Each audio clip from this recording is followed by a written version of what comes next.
কি বন্ধুরা, তোমরা সবাই কেমন আছো? বন্ধুরা, জানো কি মানুষ সাধারণত নিজের সীমা নিজেই তৈরি করে? আমরা ছোটবেলা থেকেই শুনে আসি, তুমি এটা পারবে না, আরে তোমার তো সাধ্যই নেই, এটা তো বড় লোকদের কাজ, তোমার জন্য নয়।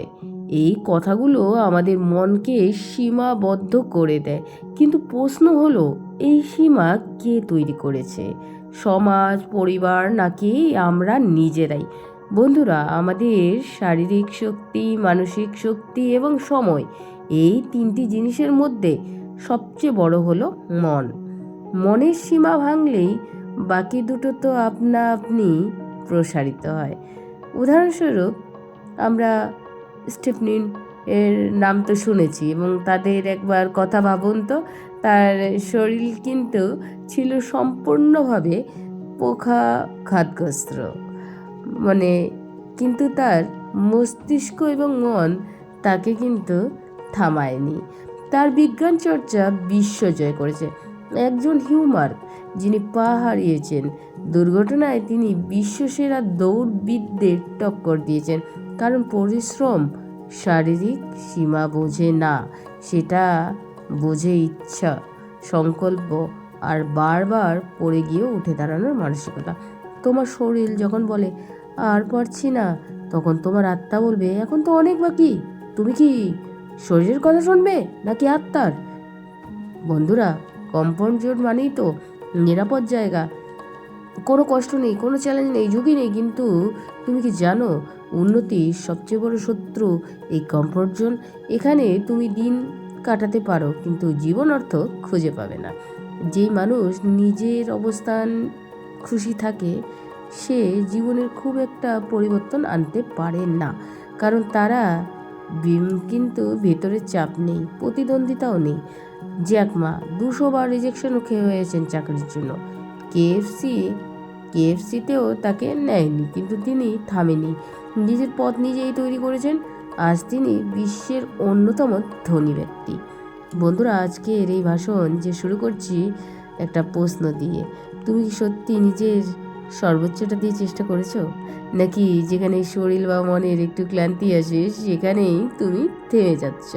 বন্ধুরা, ক্ষমতার বাইরে পরিশ্রম, এই কথাটা হয়তো শুনতে ঠিক কঠিন লাগে, কিন্তু এটাই তো জীবন বদলের মূল চাবিকাঠি। এটাই আমরা একটা ধারণা যা মানুষকে সাধারণ থেকে অসাধারণ করে তোলে। কেন মানুষের নিজের ভিতরে সম্ভাবনাকে অনুভব করতে পারে না? কিভাবে সমাজ, পরিবার আর নিজের বিশ্বাস মানুষকে আটকে রাখে, এবং এই বাধাগুলো কিভাবে ভাঙা যায়? এই অধ্যায়ে আমি বলবো কিভাবে আমি নিজেও ভয়, দ্বিধা আর আত্মবিশ্বাসের অভাবে অনেক সময় পিছিয়ে পড়েছিলাম, কিন্তু যখন আমি সেই ভয়কে মোকাবিলা করেছি, তখনই আমার ভেতর থেকে বেরিয়ে এসেছে এক নতুন আমি। পারি না বলাটা মানসিক রোগ, আমার দ্বারা হবে না এই কথাটা যতবার তুমি বলো, তোমার ভেতরের শক্তি একটা ধ্বংস হয়ে যায়। এটা শুধুমাত্র একটা কথা নয়, এটা একটা মানসিক অসুস্থতা যা মানুষকে ধ্বংসের দিকে ঠেলে দেয়। আমরা জানি না আমরা কতটা পারি, কারণ আমরা চেষ্টা করি না, বা চেষ্টা করার আগে ধরে নিই আমরা তো পারবো না। এই অধ্যায়ে আমি বোঝাবো তোমাদের কিভাবে আমরা পারবো না ভাবনা আমাদের জন্মগত শক্তিকে নষ্ট করে। বন্ধুরা, সফল মানুষদের জীবনে এরকম চিন্তাভাবনা, বিপরীত দৃষ্টান্ত আলোচনা কিন্তু আজ আমরা করব। বিশ্বাস করো, তুমি পারবে, শুধু দরকার সেই পারবো না কথাটাকে মন দিয়ে মুছে ফেলা। আর ক্ষমতার বাইরে পরিশ্রম মানে কি? মানে হচ্ছে তোমার ক্ষমতা মানে ঠিক কতটা তুমি কি জানো? যতক্ষণ না তুমি সীমা ভাঙছো না, ততক্ষণ তুমি জানবে না। ক্ষমতার বাইরে পরিশ্রম বলতে বোঝায় যেদিন তুমি ক্লান্ত, তুমি উঠে পড়লে, যেদিন তুমি ব্যর্থ তবুও তোমার চেষ্টা করলে, যেদিন তুমি তোমার অপমানকে চুপ থেকে নিজের কাজে চালিয়ে গেলে। আমরা দেখব কীভাবে ছোটো ছোটো কাজ, যেমন প্রতিদিন 5 মিনিটের বেশি পরিশ্রম, তোমাকে সবার চেয়ে এগিয়ে নিয়ে যায়, এবং কিভাবে নিজের মনের অলসতা আর শারীরিক অলসতাকে জয় করতে পারো। ইতিহাস যাদের মনে রাখে। ইতিহাস কাদের মনে রাখে জানো কি তোমরা? যারা সুযোগ পায় তাদের না, ইতিহাস মনে রাখে তাদের যারা সুযোগ না পেয়েও তৈরি করেছে নিজের ভাগ্য। Doctor APJ Abdul Kalam, Helen Keller, Bruce লি, তারা কারো সন্তান না, কেউ ধনী পরিবার থেকে আসেনি, কিন্তু তাদের একটি জিনিস হলো অদম্য শক্তি এবং সীমাহীন পরিশ্রমের ক্ষমতা। বন্ধুরা, আমরা সাধারণত দেখেছি তাদের সংগ্রামের পথ, জানবো কিভাবে তারা নিজেকে ছড়িয়ে দিয়েছেন, নিজের জীবনের জন্য কিভাবে আমরা তাদের পথ অনুসরণ করতে পারি। মানসিক শক্তি হচ্ছে সেই শক্তি যা তোমার সবাইকে ছাড়িয়ে দেয়। আর যদি তুমি একটু অস্থির হও, একটু ভেঙে পড়ো, তাহলে বুঝে নিও মানসিক শক্তির প্রয়োজন।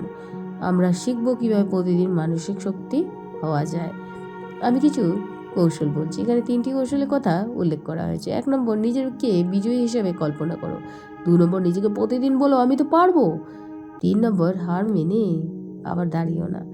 কষ্টকে ভালোবাসো। জীবনের সবচেয়ে বড় সত্য, কষ্ট ছাড়া কিছুই পাওয়া যায় না, কিন্তু তোমাকে গড়ে তোলে। যারা কষ্ট থেকে পালায় তারা কখনোই সফল হয় না, কিন্তু যারা কষ্টকে আপন করে নেয় তারাই একদিন ইতিহাস সৃষ্টি করে। বন্ধুরা, কীভাবে কষ্টকে উপভোগ করা যায় দেখবো, কীভাবে কষ্ট থেকে মানুষ আনন্দ খুঁজে পেতে পারে। সফল মানুষ কীভাবে আলাদা হয়, তাদের অভ্যাস লুকিয়ে আছে সেই রহস্য। যেরকম ভোর 5টায় ওঠা, যে সবটায় বা সময়টায় পৃথিবী চুপ থাকে, তখন তারা মন আর মস্তিষ্ক সবচেয়ে কার্যকর করে। প্রতিদিন শরীরচর্চা, শরীরকে চালাতে না পারলেও মন চলবে না। গভীর ফোকাস, একটা সময় একটাই কাজ করো, মন দিয়ে করো। আত্মসমালোচনা, নিজেকে প্রতিদিন জিজ্ঞাসা করো আজ কি উন্নতি করলাম। 5 নম্বর, অজুহাত নয়, যা করার সেটা আজই করো। বন্ধুরা, এই ভিডিওতে আমি তোমাদের বলবো আমাদের জীবনে কয়েকটা ঘটনা যেগুলো আমাদের বদলে দিয়েছে। কিভাবে আমি ব্যর্থ হয়েছি, কিভাবে একটা রাত কেটেছে চুপচাপ, আর কিভাবে দিনের পর দিন খেয়ে পরিশ্রম করেছি।